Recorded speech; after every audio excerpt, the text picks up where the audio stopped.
ये मंदिर है जी गरुड़ जी का, गरुड़ महादेव का। किसी को अगर पितृदोष है या फिर क्या कहते हैं उसको सर्प दोष है तो वो यहाँ आ सकता है, लेकिन अपनी कुंडली लेके आए तो बेटर है।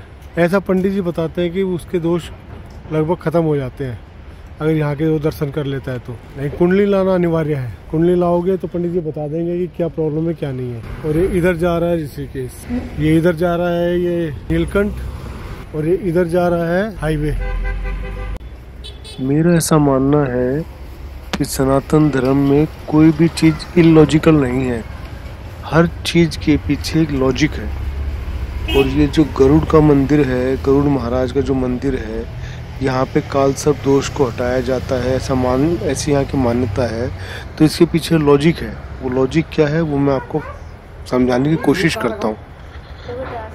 आपने अपने बुजुर्गों से सुना होगा, दादा से, नाना से, नानी से, दादी से, कि भाई सांपों को मारते नहीं है, ये हमारे पितर हैं, तो इनको मारो मत, इनको जाने दो, ये जमीन इन्हीं की है सारी।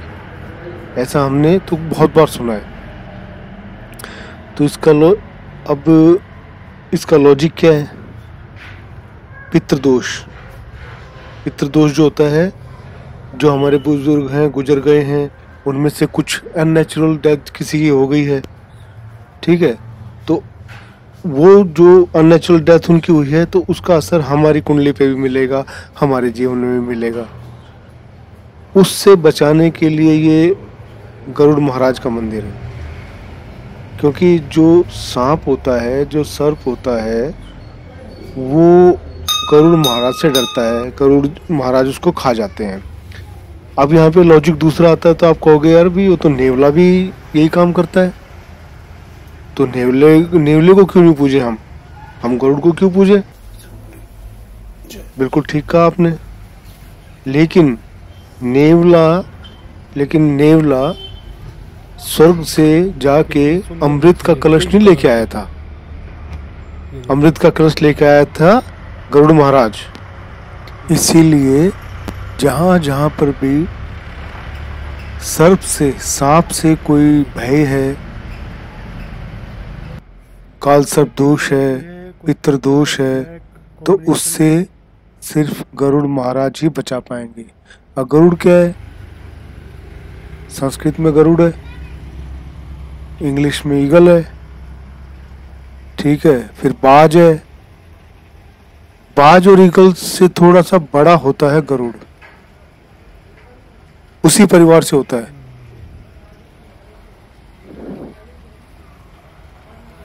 तो ये इसके पीछे एक लॉजिक है। मैंने कोशिश की थोड़े में समझाने की, बाकी तो इसके पीछे बहुत ही विस्तृत इतिहास है। अब उसमें जाऊंगा तो ये एपिसोड ही आधे घंटे का हो जाएगा। तो आप लॉजिक को समझिए। काल सर्प दोष, पितृदोष गरुड़ जी काटते हैं।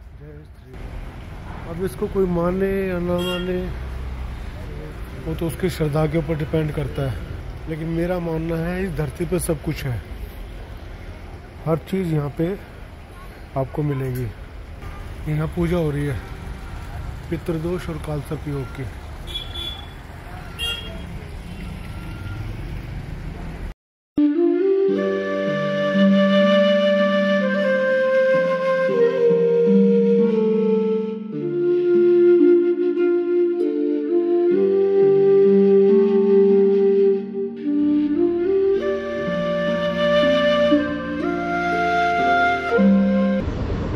काफ़ी काम बचा हुआ है इसका। ये यहाँ पे ग्लास का झूला बनेगा, लक्ष्मण झूले को डिसमेंटल कर देंगे और यहाँ से कांच का झूला बनेगा, यहाँ से लेके उधर तक। ये पूरा काम चल रहा है इसका। देखो सरिया पे जर ना लगे, जंग ना लगे सरिया पे, इसीलिए इसको ग्रीन पेंट कर रखा है। टेक्नोलॉजी पूरी कर रखी है कि वहाँ जाके जल जाएगा। नीचे से भी ट्रांसपेरेंट होगा और साइड से भी ट्रांसपेरेंट होगा। ये जर्मन बेकरी वाले आज भी यहीं बैठे हैं।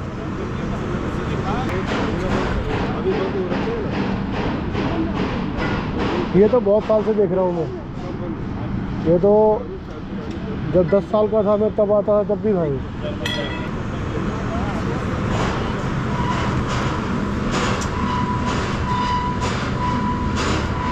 श्री राम आश्रम।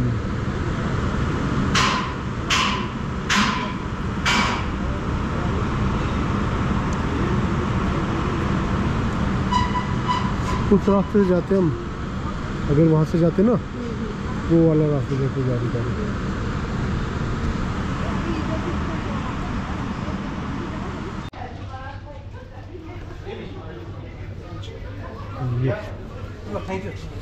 दही बल्ला,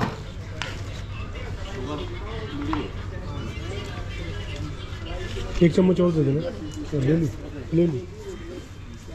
ये भूपत वाला का पुल है, ये फिर अभी नया बन के तैयार हुआ है। ये अभी पहले यहाँ पे जो है ना नीचे जाना पड़ता था, लेकिन अभी ये फाइनल हो गया है और खुल गया है पब्लिक के लिए।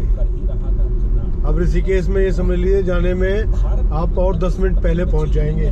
जो पहले जाम में से जाते थे अब ऐसा नहीं है। भूपत वाला का पुल ये भी अच्छा लंबा है, करीबन 1.5 किलोमीटर तो है ही। जय गंगा मैया। हरिद्वार से निकल लिए भाई, पानी ठंडा है। गोते वहीं मार लिए थे, गोते तो क्या, वो गंगा किनारे ही जो है वही 2-4 छिट्टे मार लिए थे। बेकार में जुकाम हो रखा है, और ज्यादा जुकाम होता।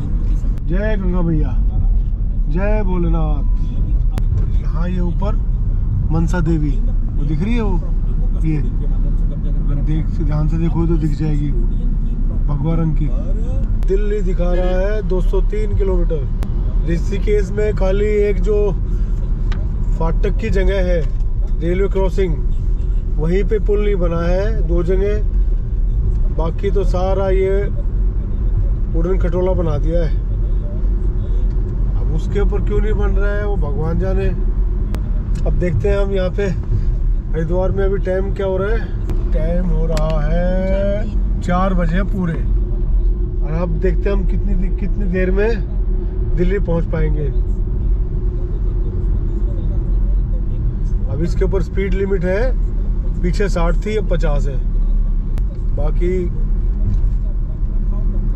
बहुत महंगा हो गया है ऋषिकेश भी, हरिद्वार भी, मसूरी भी बहुत महंगा हो गया है। दिल्ली में तो प्रॉपर्टी के रेट कुछ भी नहीं बढ़े जितने यहाँ बढ़े हैं। अभी लक्ष्मण झूला के पास में पूछ रहा था उससे कि यहाँ पे क्या कुछ सौदा हुआ है, तो लक्ष्मण झूला के पास जो दुकानदार था, जिसकी खुद की अपनी दुकान थी, वो बोला जी आज से 3-4 साल पहले सौदा हुआ था 2 लाख रुपए गज के हिसाब से। अब देख लीजिए आप कहाँ जमीन के रेट चले गए हैं। और एक हमारी दिल्ली है, कुछ नहीं है वहाँ, सब अंधेर नगरी, चौपट राजा, टकासेर बाजी, टकासेर खाजा वाला सिस्टम है। पूरे 4 घंटे 3.5 घंटे गाड़ी चला के अब आके फंस गए हैं। कहाँ पे? सिंगू बॉर्डर पे। यहाँ पता नहीं किसानों के चक्कर में है या टोल के चक्कर में है, ये कहानी क्या है राम जाने भाई। लेकिन पूरा जाम लगा हुआ है। ये थे समाचार आज तक, इंतजार कीजिए और आधे घंटे तक। उफ, क्या मुसीबत है, क्या कयामत है। आज मैं सोच रहा था कि 4 घंटे में हरिद्वार से लगा दूंगा गाड़ी। क्या टाइम हुआ है भाई? टूर हो गया खत्म। अगर यहाँ पे जाम ना लगा होता तो हम 4 घंटे में हरिद्वार से दिल्ली आ चुके होते। आधा घंटा वो निकाल दो तो हम 4 घंटे में लगे आने में। मेरे इस प्रयास को लाइक कीजिए, सब्सक्राइब कीजिए, शेयर कीजिए। जय श्री राम।